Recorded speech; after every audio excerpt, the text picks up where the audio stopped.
Olá pessoal, tudo bem com vocês? Aqui quem fala é o professor Lauriston Soares. Eu sou biólogo, especialista em hematologia clínica e atualmente eu sou professor de anatomia e fisiologia humana da Universidade Estadual da Paraíba. Então, para o nosso tema da nossa videoaula de hoje, eu decidi falar com vocês a respeito do choque. O choque nada mais é do que um distúrbio hemodinâmico agudo, onde existe a precarização da pressão arterial. Ou seja, a pressão arterial ela é diminuída, favorecendo com que a perfusão tecidual nos nossos órgãos seja precário. Com essa situação, o oxigênio e os nutrientes dos nossos tecidos e órgãos vão ser reduzidos, sendo assim facilitando o processo de falência dos nossos tecidos e órgãos. Então, o paciente que é acometido por um choque, ele pode desenvolver alguns sinais e sintomas. Respiração irregular, náuseas,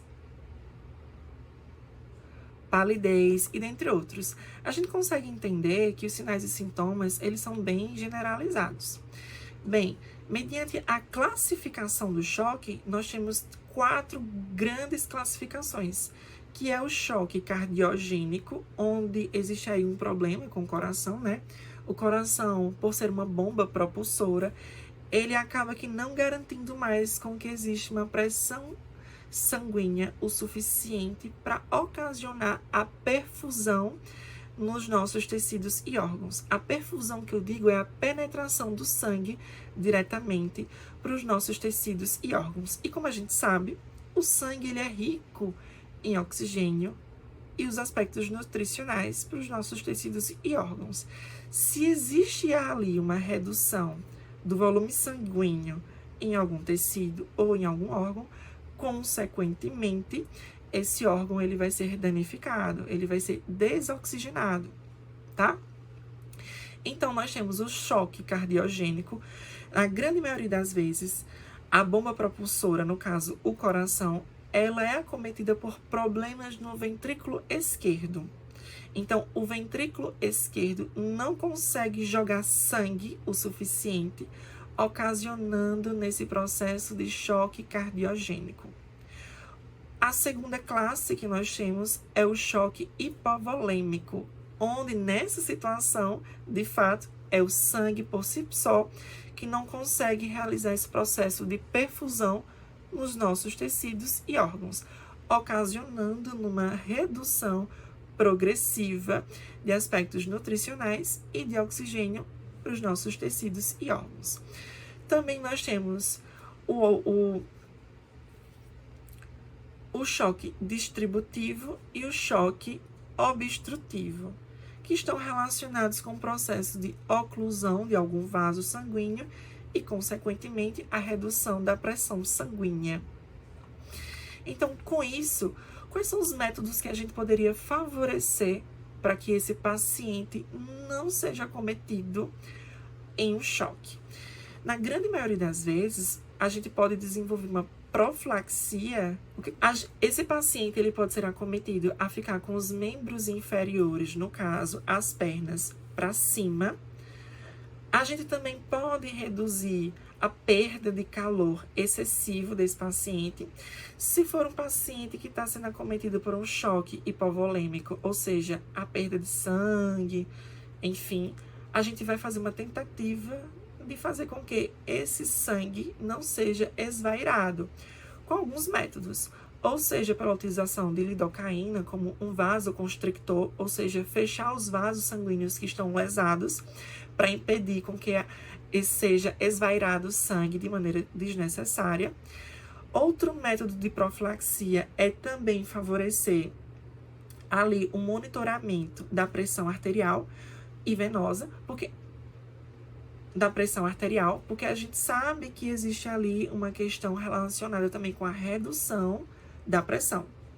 Então, dentro dessa situação, o choque ele vai sendo acometido por algumas fases, como nós temos a fase de compensação, onde os órgãos e tecidos, mediante alguma obstrução, mediante um choque cardiogênico, outros órgãos que ainda não foram acometidos por esse choque vão fazer uma tentativa de compensar, levando um pouco mais de sangue para os tecidos lesados, para os órgãos lesados. É como se, por exemplo, o fígado tivesse tirando o seu sangue rico em oxigênio e nutrientes e direcionando ali para outras regiões que houveram o choque, tá? Então, essa é a primeira fase, a fase de compensação.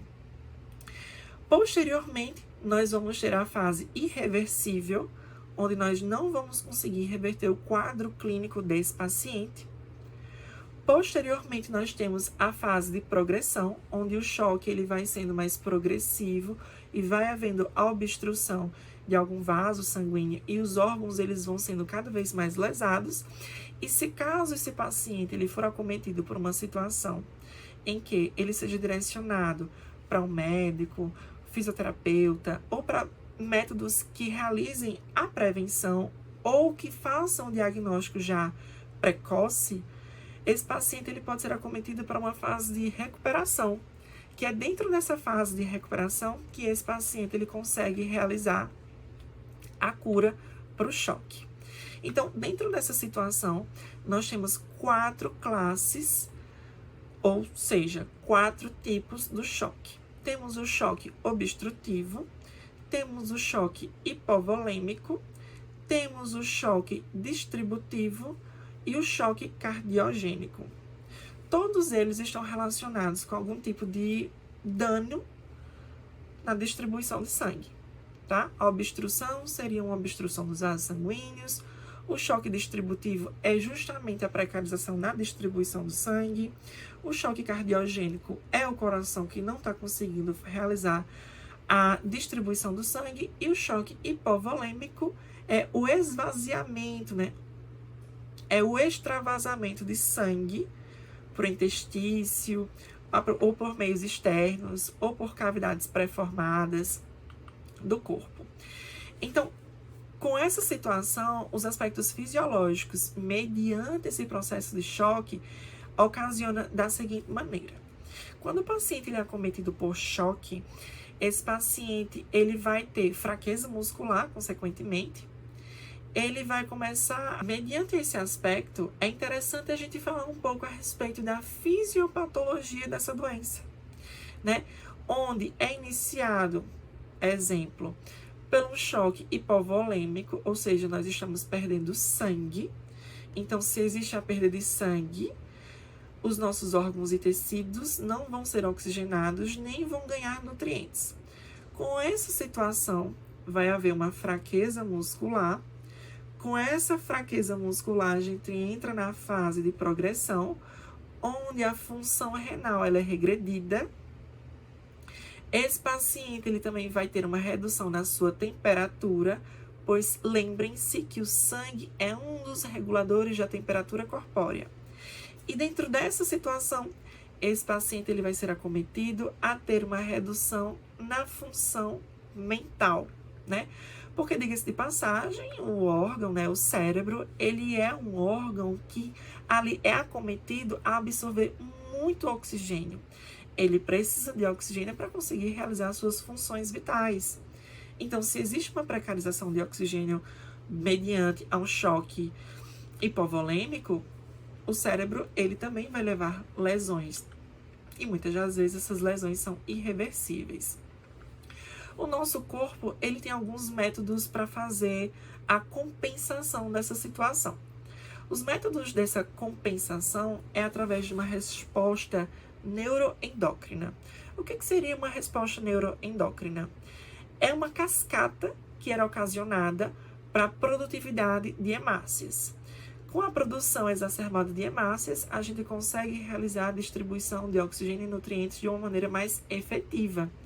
Então, por isso que o nosso corpo ele tem uma tendência a realizar uma resposta neuroendócrina. E o que seria isso? Basicamente, seria a hipófise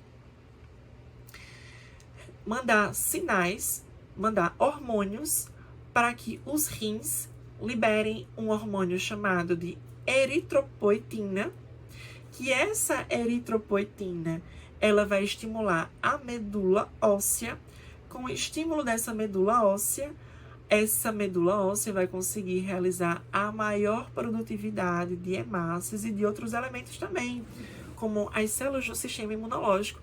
Então, dentro dessa situação, a gente chama isso de resposta neuroendócrina.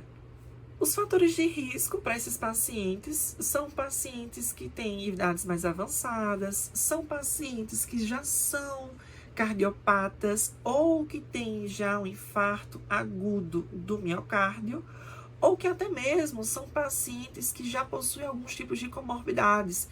Então, são esses grupos de pessoas que são fatores de risco para a morte, né? Pessoas com idade mais avançada, pessoas que já têm infarto agudo do miocárdio, ou até mesmo cardiomiopatias, ou as suas próprias comorbidades. Então, os exames que devem ser feitos para que a gente consiga avaliar esse paciente e, de fato, diagnosticar que ele tem um choque, a gente precisa fazer algumas avaliações clínicas e laboratoriais.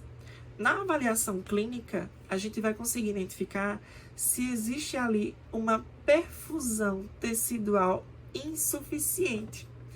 E já nos exames laboratoriais, a gente vai analisar o hemograma, a gente vai analisar a hemocultura, a glicemia, também podemos analisar o lactato, a proteína C reativa que é produzida pelo fígado e dentre outros exames generalistas que podem proporcionar um pseudodiagnóstico, né? Um quase diagnóstico, vamos dizer assim.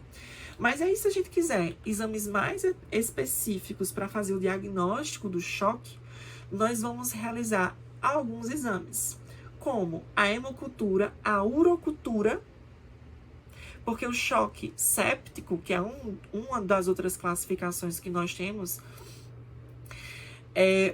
esse choque séptico ele é muitas das vezes ocasionado e relacionado com processos bacterianos. Então, uma hemocultura ou uma urocultura já poderia dar indícios da presença de algumas bactérias que estão desenvolvendo esse choque séptico, certo? Então, nós temos também a punção licórica, que vai proporcionar com que a gente consiga identificar através do laboratório a presença de fatores que proporcionam o desenvolvimento do choque. Nós também temos o ecocardiograma e a tomografia computadorizada como um dos métodos para realizar o diagnóstico do choque. Então, para pacientes que têm choque hipovolêmico, a gente vai fazer tratamentos específicos para o choque hipovolêmico, que nesse caso é mediante procedimentos cirúrgicos. Esse paciente, ele tem que ter ali um tamponamento do sangramento por vários fatores, ou por fator farmacológico, ou por fator convencional. A gente tem que tampar o sangue desse paciente para que não fique esvairando sangue de maneira aleatória. Isso se for num procedimento cirúrgico ou se esse paciente se acidentou. Se esse paciente passou por esses dois processos, a gente tem que fazer um tamponamento. Esse paciente também ele pode ser acometido a receber previamente hemoprodutos. O que seria hemoprodutos?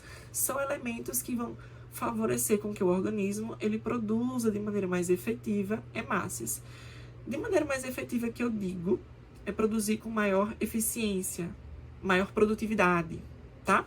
Esse paciente também vai receber concentrado de plaquetas, porque as plaquetas, elas são fragmentos dos megacariócitos. E essas plaquetas, elas proporcionam ali a casquinha de ferida, o tamponamento plaquetário. Então, consequentemente, esse paciente ali, ele vai ser acometido com que essa ferida, ela ocasione com que fazendo com que essa ferida faça um bloqueio no sangue, né? Então, esse sangue, ele não consiga mais ser esvairado de uma maneira fluida.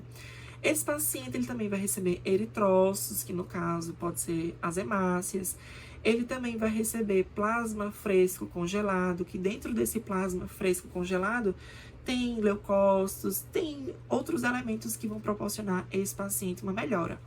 Além de uns elementos chamados de cristalóides, que vão fazer a reposição do volume sanguíneo. Já no choque cardiogênico, a gente vai proporcionar o tratamento na região onde houve o choque, no coração. Nesse caso aqui, Esse tratamento para o choque cardiogênico é um tratamento cirúrgico, né? É uma intervenção cirúrgica. Então, esse paciente, ele é acometido a realizar um procedimento cirúrgico para que o tratamento seja exatamente na região do coração onde houve o choque cardiogênico. E muitas das vezes, diga-se de passagem, vai ser na cavidade do ventrículo esquerdo. Já no choque obstrutivo, esse paciente ele vai ser acometido a fazer um tamponamento do pericárdio. Esse paciente no choque obstrutivo, ele vai fazer um tamponamento do pericárdio para que posteriormente a gente consiga fazer uma drenagem desse pericárdio, né? Porque precisa fazer uma drenagem, já que a gente está falando de choque obstrutivo, ou seja, houve ali uma obstrução nessa região. Já o choque distributivo, a gente vai acometer esse paciente a receber fármacos inotrópicos, que esses fármacos inotrópicos, eles garantem com que o músculo do coração, ele tenha mais contrabilidade, ou seja, esse coração ele consiga contrair de uma maneira muito mais efetiva. A gente também vai condicionar esse paciente a receber vasopressores, adrenalina e cristalóides, para repor o volume sanguíneo.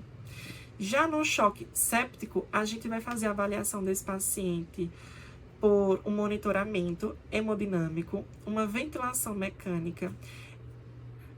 Esse paciente também vai receber medicamentos para manter a pressão arterial.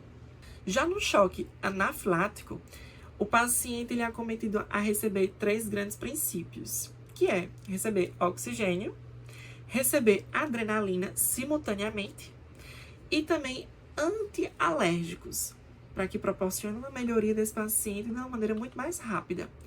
Além do mais, nós também temos o choque neurogênico. Nesse choque neurogênico, nós vamos induzir o tratamento muito mais diferenciado para esse paciente. Esse paciente ele vai receber cristalóides. Ele precisa também fazer um fortalecimento da musculatura, já que, mediante ao choque neurogênico, esse paciente acabou que ficando acamado, em alguns casos. E aí houve um enfraquecimento, né, da musculatura. Esse paciente também vai ser acometido como método terapêutico o uso de metilprednisona. Então é isso, pessoal. Eu espero que vocês tenham gostado da videoaula de hoje. Eu consegui trazer para vocês alguns aspectos gerais sobre os tipos de choque que o corpo humano pode ser acometido.